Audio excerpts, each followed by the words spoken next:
ਵਾਹਿਗੁਰੂ ਜੀ ਕਾ ਖਾਲਸਾ ਵਾਹਿਗੁਰੂ ਜੀ ਕੀ ਫਤਿਹ। ਪ੍ਰਚਾਰਕ ਸੁਚੇਤਨਾ ਸਥਾਨ ਦੇ ਸਾਰੇ ਗੁਰਮੁਖ ਵਿਦਵਾਨ ਸਤ ਸੰਗਤ ਨੂੰ ਦਾਸ ਮਨਜੀਤ ਸਿੰਘ ਗੁਰੂ ਕੀ ਵਡਾਲੀ ਦੀ ਗੁਰਫਤਿਹ ਪ੍ਰਵਾਨ ਹੋਵੇ ਜੀ। ਵਾਹਿਗੁਰੂ ਜੀ ਕਾ ਖਾਲਸਾ ਵਾਹਿਗੁਰੂ ਜੀ ਕੀ ਫਤਿਹ। ਸੋ ਪਿਆਰਿਓ, ਆਓ ਸਿੱਧ ਗੋਸ਼ਟ ਨਾਮੇ ਬਾਣੀ ਦੀ ਜੋ ਕਥਾ ਵਿਚਾਰ ਚੱਲ ਰਹੀ ਹੈ,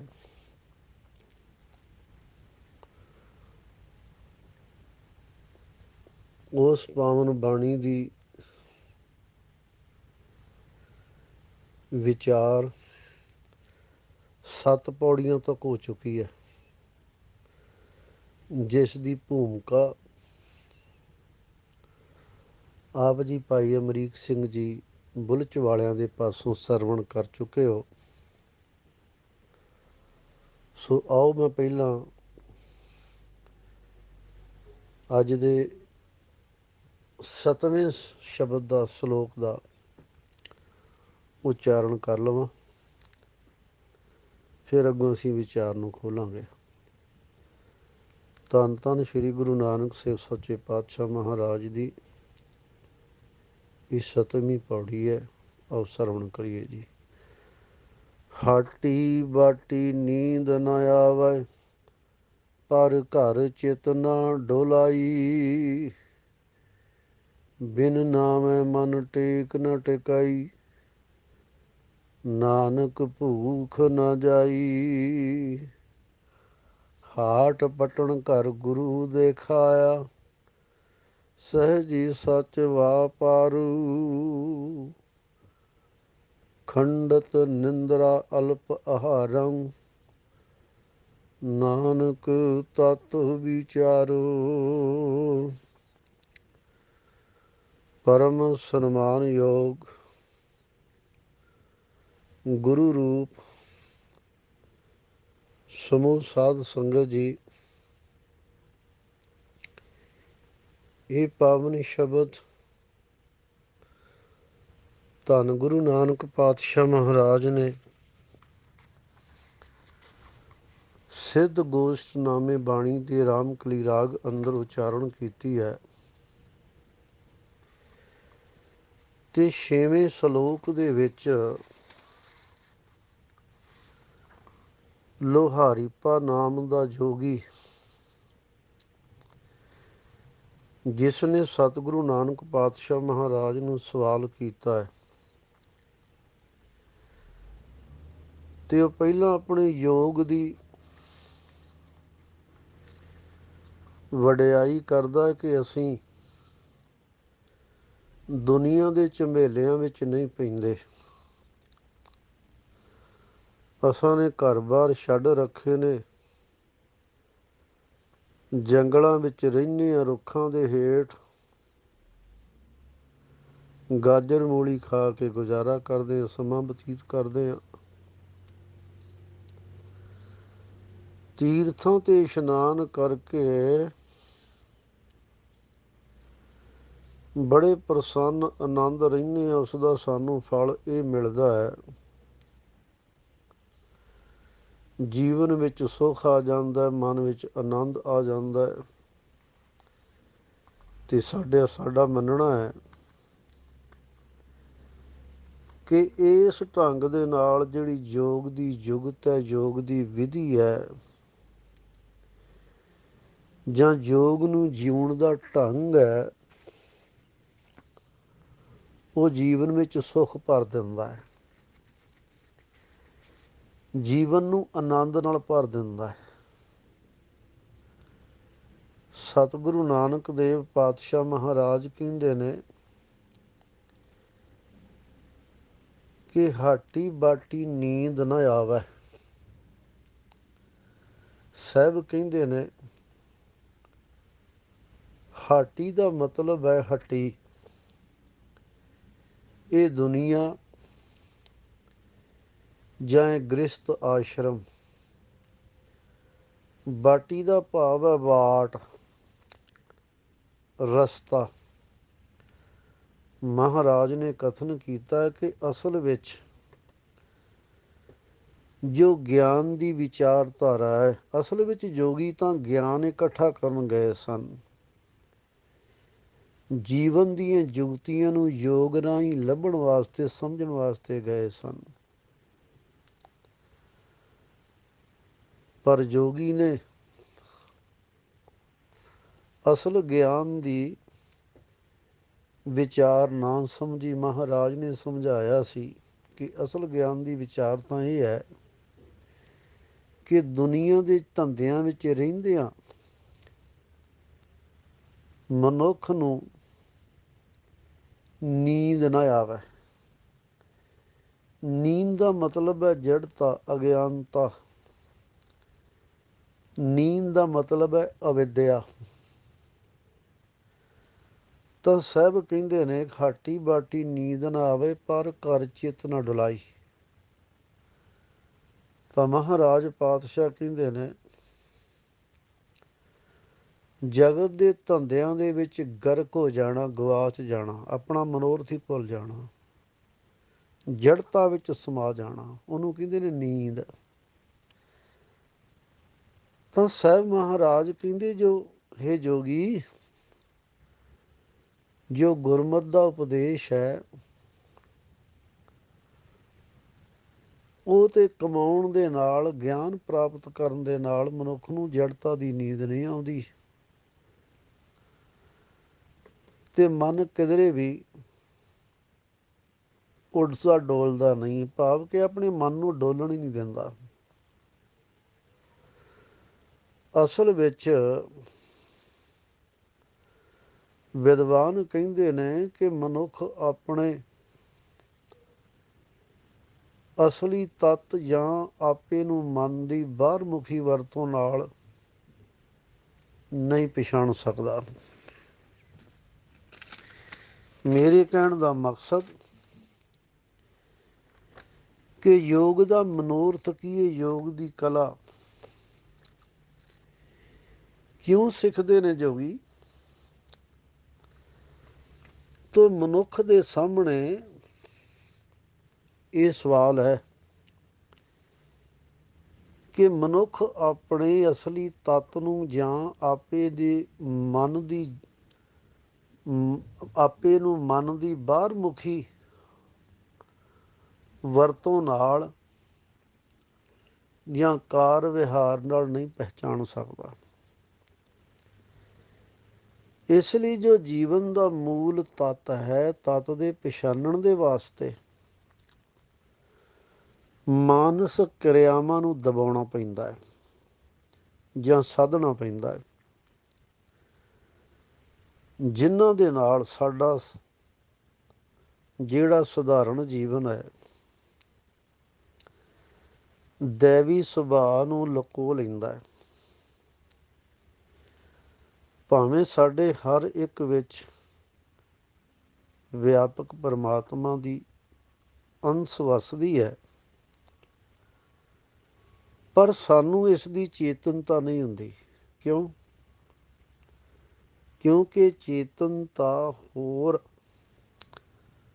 ਬਾਹਰਲਿਆਂ ਵਿਸ਼ਿਆਂ ਜਾਂ ਵਸਤੂਆਂ ਦੇ ਵਿੱਚ ਢੱਕੀ ਜਾਂਦੀ ਹੈ, ਛੁਪ ਜਾਂਦੀ ਹੈ। ਛੁਪਦੀ ਹੈ ਭਰਮ ਕਰਕੇ, ਅਵਿਦਿਆ ਕਰਕੇ, ਅਗਿਆਨਤਾ ਦੇ ਕਰਕੇ, ਮਨ ਦੀ ਜੜਤਾ ਕਰਕੇ। ਇਸ ਚੇਤਨਤਾ ਦੇ ਆਤਮਾ ਵੱਲ ਮੋੜਨ ਦੇ ਲਈ ਬੜੇ ਬੜੇ ਕਰੜੇ ਜ਼ਬਤ ਅਤੇ ਬੰਦੇਜ ਦੀ ਲੋੜ ਹੁੰਦੀ ਹੈ।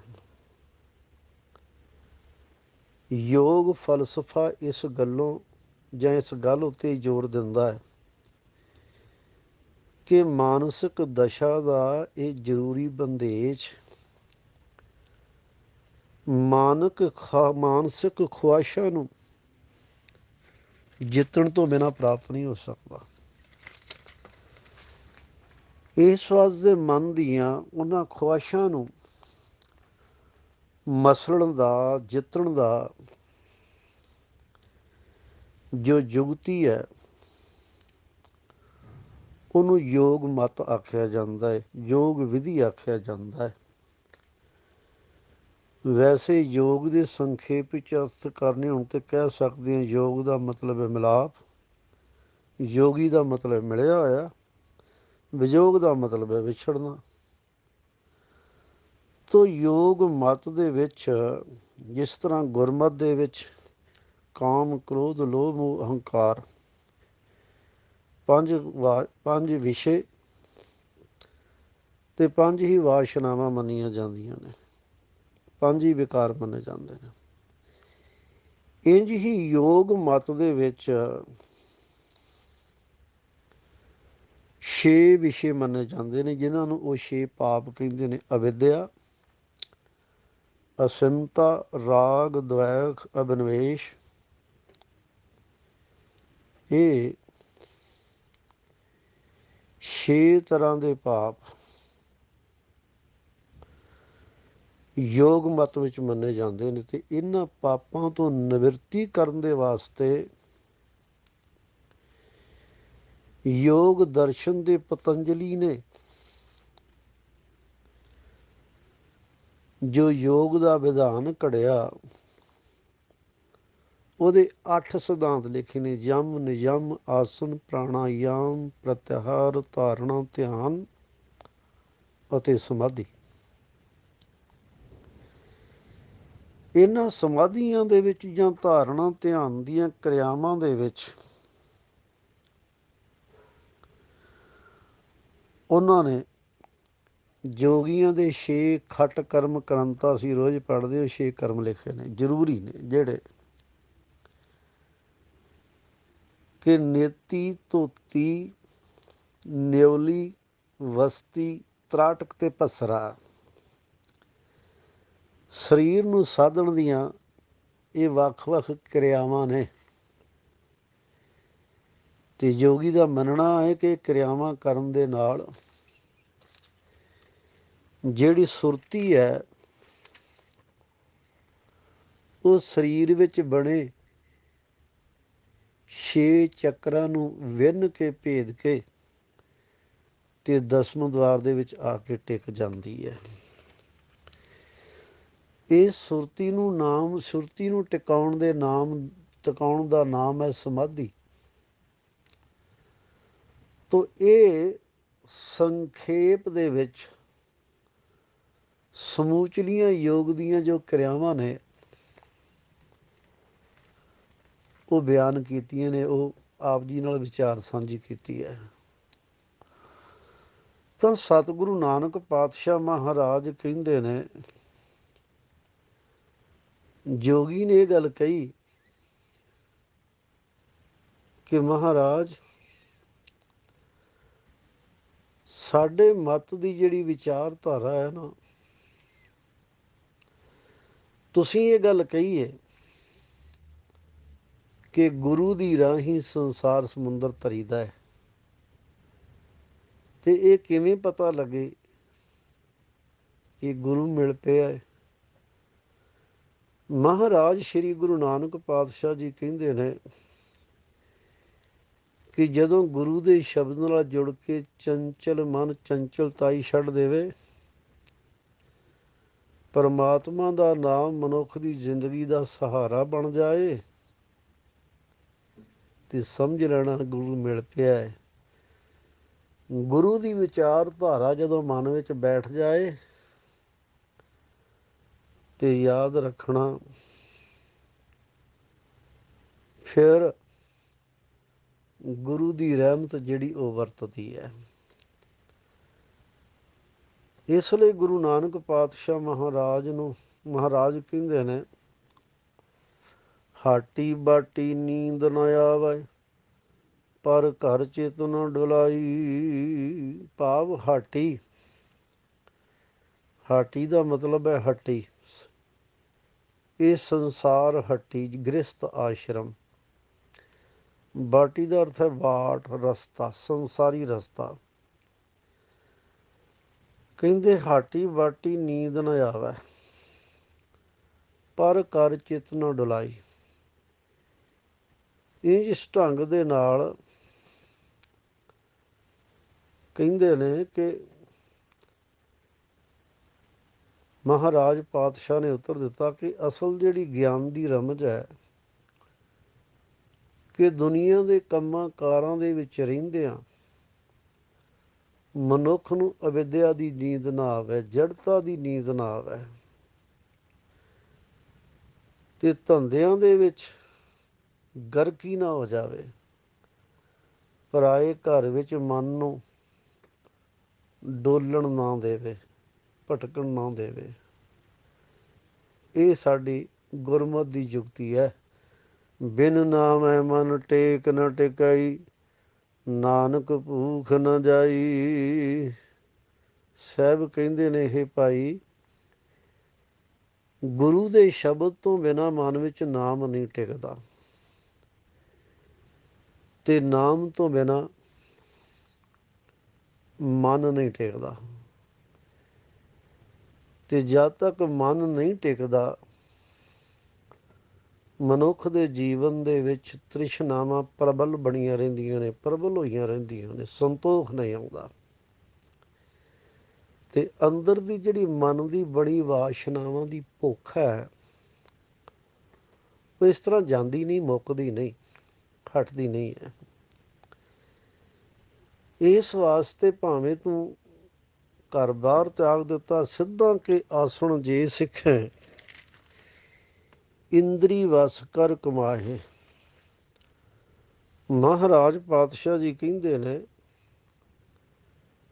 ਇਹ ਗੱਲ ਕੋਈ ਬਹੁਤੀ ਵੱਡੀ ਨਹੀਂ ਕਿ ਤੂੰ ਯੋਗ ਦੀਆਂ ਕਿਰਿਆਵਾਂ ਸਾਧ ਲਈਆਂ ਜਾਂ ਸਿੱਖ ਲਈਆਂ ਨੇ। ਵੱਡੀ ਗੱਲ ਤਾਂ ਇਹ ਹੈ ਕਿ ਤੂੰ ਸਫਲ ਕਿੰਨਾ ਕੁ ਹੋਇਆ,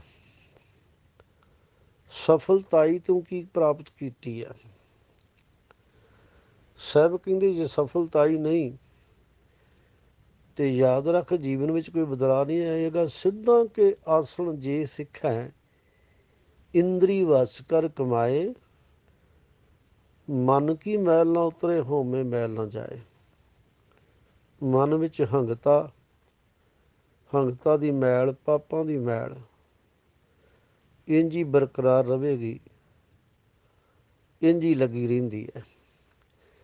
ਸਾਹਿਬ ਗੁਰੂ ਅਮਰਦਾਸ ਵੀ ਕਹਿੰਦੇ ਨੇ ਕਿ ਅੰਦਰ ਕਪਟ ਸਦਾ ਦੁੱਖ ਹੈ, ਮਨਮੁਖ ਧਿਆਨ ਨਾ ਲਾਗੈ। ਦੁੱਖ ਵਿੱਚ ਕਾਰ ਕਮਾਵਣੀ, ਦੁੱਖ ਵਰਤੇ ਦੁੱਖ ਆਗੈ। ਸਾਹਿਬ ਕਹਿੰਦੇ ਉਹ ਬੰਦਾ ਸਦਾ ਦੁਖੀ ਰਹਿੰਦਾ, ਉਹ ਕਦੀ ਸੁੱਖ ਪ੍ਰਾਪਤ ਕਰ ਹੀ ਨਹੀਂ ਸਕਦਾ, ਭਾਵੇਂ ਕੰਧ ਮੂਲ ਖਾਂਦਾ ਹੋਵੇ ਤੇ ਭਾਵੇਂ 6 ਤਰ੍ਹਾਂ ਦੀਆਂ ਕਿਰਿਆ ਸਾਧਦਾ ਹੋਵੇ, 8 ਸਿਧਾਂਤ ਵਡਾਉਂਦਾ ਹੋਵੇ। ਗੁਰੂ ਨਾਨਕ ਪਾਤਸ਼ਾਹ ਮਹਾਰਾਜ ਨੇ ਪ੍ਰਭਾਤੀ ਰਾਗ ਵਿੱਚ ਜ਼ਿਕਰ ਕੀਤਾ। ਸਾਹਿਬ ਕਹਿੰਦੇ ਨੇ ਕਿ ਤੂੰ 6 ਤਰ੍ਹਾਂ ਦੇ ਕਰਮ ਵੀ ਸਾਧ ਲੈ,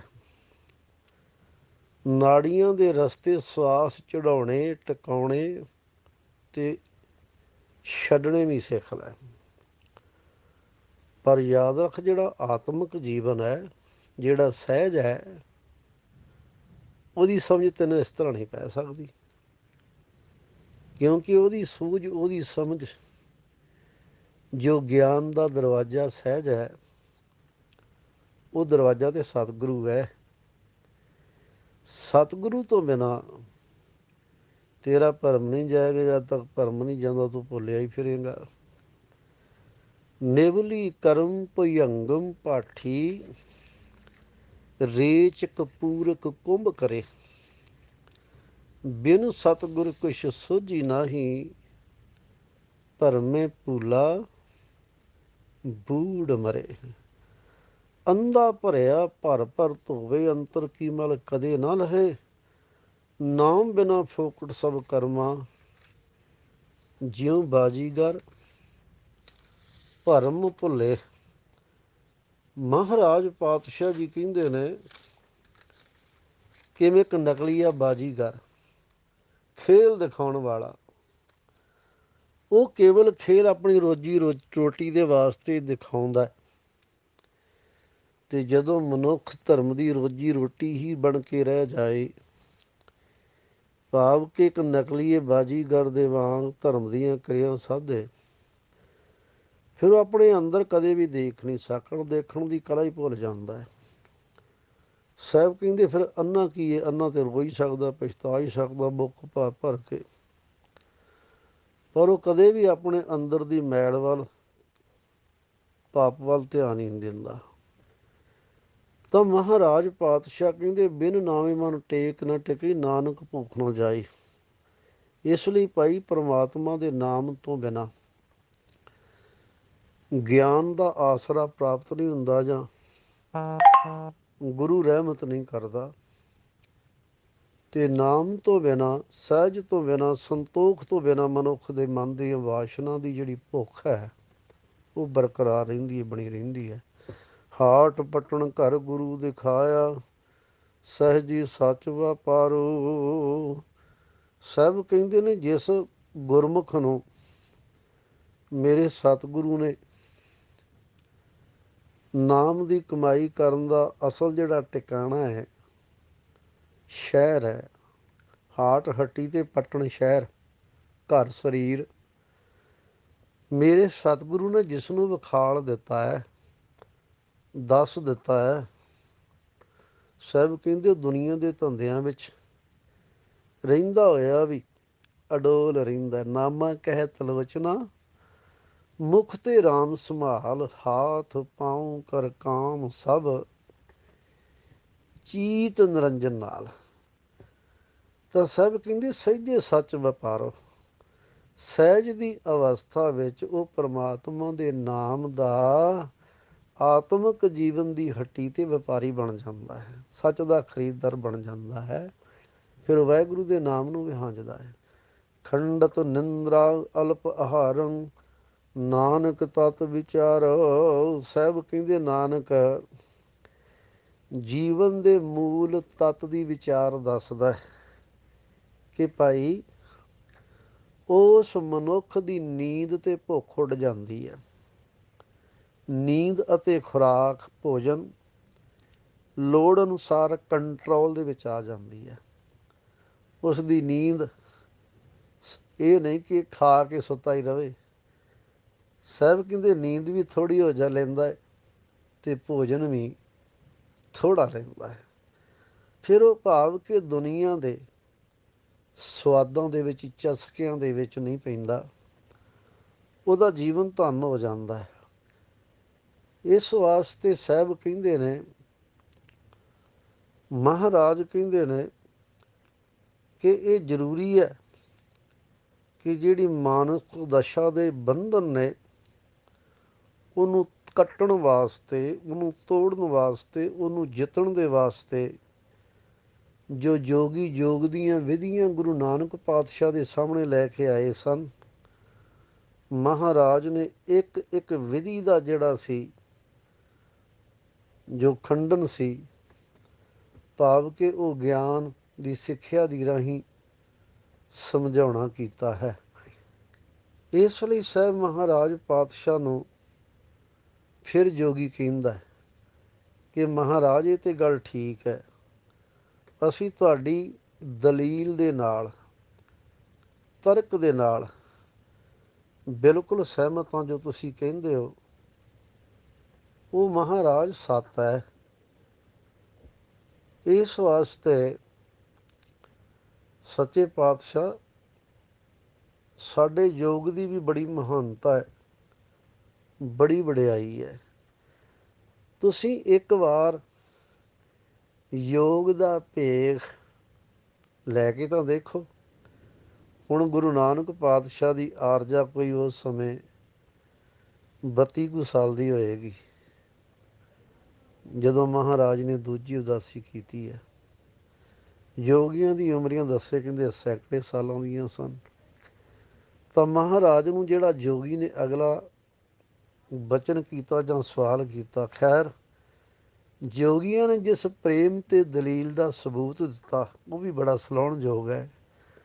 ਗੁਰੂ ਨਾਨਕ ਪਾਤਸ਼ਾਹ ਨੇ ਜਿਸ ਠਰੰਮੇ ਦੇ ਨਾਲ ਯੋਗੀਆਂ ਦੀ ਗੱਲ ਸੁਣੀ ਤੇ ਉਹਨਾਂ ਦੇ ਉੱਤਰ ਦਿੱਤੇ, ਉਹ ਵੀ ਇੱਕ ਬੜੀ ਬਾ ਕਮਾਲ ਦੀ ਅਵਸਥਾ ਹੈ। ਉੱਚੀ ਅਵਸਥਾ ਦਾ ਇਹ ਪ੍ਰਮਾਣ ਹੈ, ਇੱਕ ਕਲਾ ਹੈ, ਮਹਾਨਤਾ ਹੈ।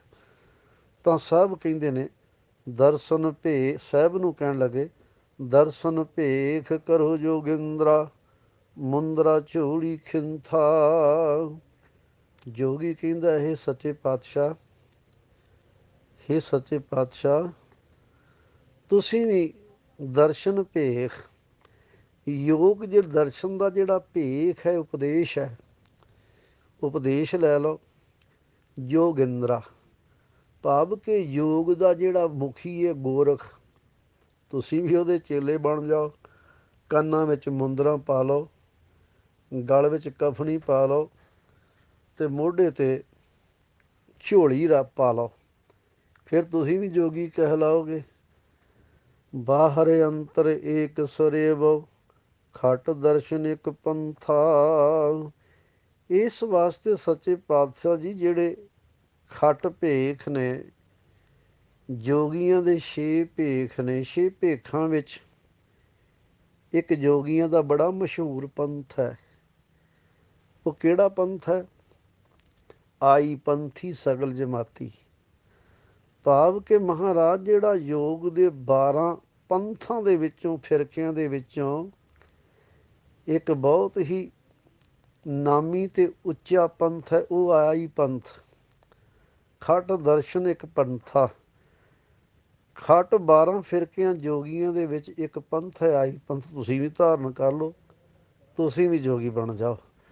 ਇਨ ਬਿਦ ਮਨ ਸਮਝਾਈਐ ਪੁਰਖਾ, ਬਹੁੜ ਚੋਟ ਨਾ ਖਾਈਐ।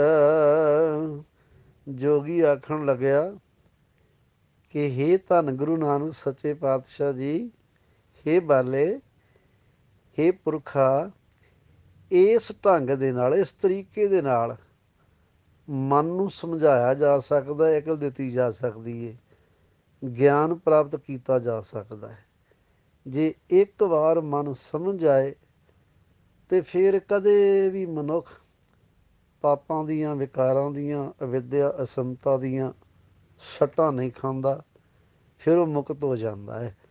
ਤਾਂ ਮਹਾਰਾਜ ਗੁਰੂ ਨਾਨਕ ਨੇ ਇਸ ਪੰਕਤੀ ਵਿੱਚ, ਗੁਰੂ ਨਾਨਕ ਦਾ ਉੱਤਰ ਹੈ, ਤਾਂ ਸਾਹਿਬ ਕਹਿਣ ਲੱਗੇ ਨਾਨਕ ਬੋਲੇ ਗੁਰਮੁਖ ਬੁੱਝੈ, ਜੋਗ ਜੁਗਤ ਇਮ ਪਾਈਐ। ਸਤਿਗੁਰੂ ਨਾਨਕ ਪਾਤਸ਼ਾਹ ਜੀ ਕਹਿਣ ਲੱਗੇ ਕਿ ਹੇ ਭਾਈ, ਅਸਲ ਵਿੱਚ ਜਦੋਂ ਮਨੁੱਖ, ਸਿੱਖ ਗੁਰੂ ਦੇ ਸਨਮੁਖ ਹੁੰਦਾ ਹੈ ਅਤੇ ਸਨਮੁਖ ਹੋਇਆਂ ਹੀ ਮਨੁੱਖ ਨੂੰ ਸਮਝਾਉਣ ਦਾ ਢੰਗ ਜਾਂ ਸਮਝਣ ਦਾ ਢੰਗ, ਯੋਗ ਦੀ ਜੁਗਤ ਇਸ ਤਰ੍ਹਾਂ ਲੱਭਦੀ ਹੈ। ਗੁਰਮਤਿ ਦੇ ਅਨੁਸਾਰ ਮਹਾਰਾਜ ਪਾਤਸ਼ਾਹ ਨੇ ਸਮਝਾਇਆ ਕਿ ਅਸਲ ਵਿੱਚ ਯੋਗ ਦੀ ਯੁਗਤੀ ਕੀ ਹੈ, ਅਤੇ ਯੁਗਤੀ ਨੂੰ, ਗੁਰਮਤਿ ਦੀ ਯੁਗਤੀ ਨੂੰ ਕਿਵੇਂ ਸਮਝਿਆ ਜਾ ਸਕਦਾ। ਹੁਣ ਯੋਗੀ ਗੁਰੂ ਬਾਬਾ ਜੀ ਨੂੰ, ਮਹਾਰਾਜ ਨੂੰ ਆਪਣੇ ਯੋਗ ਮਤ ਦੀ ਵਡਿਆਈ ਦੱਸਦਾ ਅਤੇ ਕਹਿੰਦਾ ਯੋਗੀਆਂ ਦਾ ਭੇਖ ਸਭ ਤੋਂ ਵੱਡਾ ਉੱਚਾ ਹੈ। ਇਸ ਭੇਖ ਦੇ ਮਤ ਨੂੰ ਧਾਰਨ ਤੁਸੀਂ ਵੀ ਕਰੋ। ਕੰਨਾਂ ਵਿੱਚ ਮੁੰਦਰਾਂ, ਮੋਢੇ 'ਤੇ ਝੋਲੀ, ਗਲ ਵਿੱਚ ਗੋਦੜੀ ਪਾ ਲਓ। ਜੋਗੀਆਂ ਦੇ 6 ਭੇਖ ਨੇ, 12 ਫਿਰਕੇ ਨੇ, ਉਹਨਾਂ ਵਿੱਚ ਸਾਡਾ ਆਈ ਪੰਥ ਬੜਾ ਸ੍ਰੇਸ਼ਟ ਹੈ, ਉਸਨੂੰ ਸਿਓ।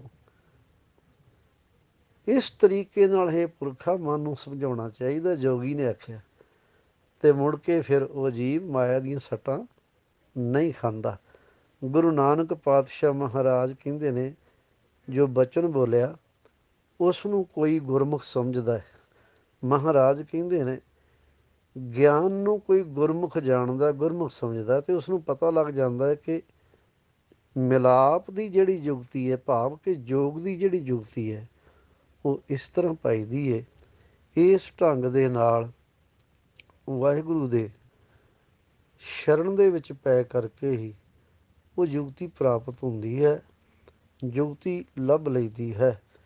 ਤਾਂ ਇਸ ਢੰਗ ਦੇ ਨਾਲ ਮਹਾਰਾਜ ਸੱਚੇ ਪਾਤਸ਼ਾਹ ਜੀ ਨੇ ਸਾਨੂੰ ਮਹਾਨ ਦਾਤ ਬਖਸ਼ਿਸ਼ ਕੀਤੀ ਹੈ, ਅਤੇ ਸਤਿਗੁਰੂ ਸੱਚੇ ਪਾਤਸ਼ਾਹ ਗੁਰੂ ਨਾਨਕ ਪਾਤਸ਼ਾਹ ਦੀ ਸਿੱਧ ਗੋਸ਼ਟ ਬਾਣੀ ਦੇ ਅੰਦਰ ਸਾਨੂੰ ਸਮਝਾਉਂਦੇ ਨੇ ਅਤੇ ਬਖਸ਼ਿਸ਼ਾਂ ਕਰਦੇ ਹੋਏ ਸਤਿਗੁਰੂ ਜੀ ਨੇ ਜਿੱਥੇ ਯੋਗੀਆਂ ਦੇ ਬੜੇ ਠਰੰਮੇ ਤੇ ਪ੍ਰੇਮ ਦੇ ਨਾਲ ਹਰ ਤਰੀਕੇ ਨਾਲ ਹਰ ਤਰ੍ਹਾਂ ਦੇ ਉੱਤਰ ਦੇ ਕੇ ਸਮਝਾਇਆ ਸੀ ਕਿ ਇਹ ਭਾਈ ਜਿਸ ਨੂੰ ਤੁਸੀਂ ਯੋਗ ਕਹਿੰਦੇ ਹੋ, ਅਸਲ ਵਿੱਚ ਇਹਨੂੰ ਹੱਠ ਯੋਗ ਆਖਿਆ ਜਾ ਸਕਦਾ ਹੈ। ਅਸਲ ਵਿੱਚ ਯੋਗੀ ਕੌਣ ਹੈ? ਸੋ ਯੋਗੀ ਗੁਰ ਸ਼ਬਦ ਪਛਾਣੈ, ਅੰਤਰ ਕਮਲ ਪ੍ਰਗਾਸ ਥੀਆ, ਜੀਵਤ ਮਰੇ ਤਾਂ ਸਭ ਕੁਛ ਸੂਝੈ, ਅੰਤਰ ਜਾਣੇ ਸਰਬ ਦਇਆ, ਨਾਨਕ ਤਾਂ ਕੋ ਮਿਲੇ ਵਡਾਈ, ਆਪ ਪਛਾਣੇ ਸਰਬ ਜੀਆਂ।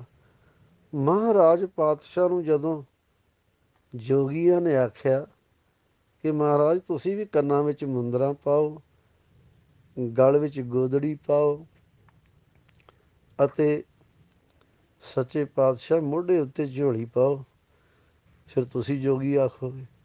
ਸੱਚੇ ਪਾਤਸ਼ਾਹ ਕਹਿਣ ਲੱਗੇ ਕਿ ਅਸਾਂ ਨੇ ਮੁੰਦਰਾਂ ਵੀ ਪਾ ਰੱਖੀਆਂ ਨੇ, ਕਫਨੀ ਵੀ ਪਾ ਰੱਖੀ, ਝੋਲੀ ਵੀ ਪਾ ਰੱਖੀ ਹੈ, ਪਰ ਲੋਕਾਂ ਨੂੰ ਦਿਖਾਉਣ ਵਾਸਤੇ ਨਹੀਂ। ਸੁਰਤ ਸਿਮਰਤ ਦੋਇ ਕੰਨੀ ਮੁੰਦਰਾ, ਪਰਮਿਤ ਬਾਹਰ ਖਿੰਥਾ, ਸੁਨ ਗੁਫਾ ਮੈਂ ਆਸਣ ਬੈਸਣ, ਕਲਬ ਬਿਬਰ ਚਿਤ ਪੰਥਾ।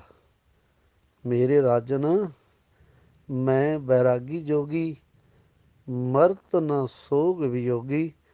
ਮਹਾਰਾਜ ਪਾਤਸ਼ਾਹ ਜੀ ਕਹਿੰਦੇ ਨੇ ਕਿ ਇਹ ਮੇਰੇ ਰਾਜਨ, ਮੈਂ ਉਸ ਵਾਹਿਗੁਰੂ ਪਰਮਾਤਮਾ ਦਾ ਬੈਰਾਗੀ, ਉਸ ਦੇ ਪ੍ਰੇਮ ਦੀ ਭਾਲ ਦੇ ਵਿੱਚ ਜੋਗੀ ਬਣ ਗਿਆ ਹਾਂ।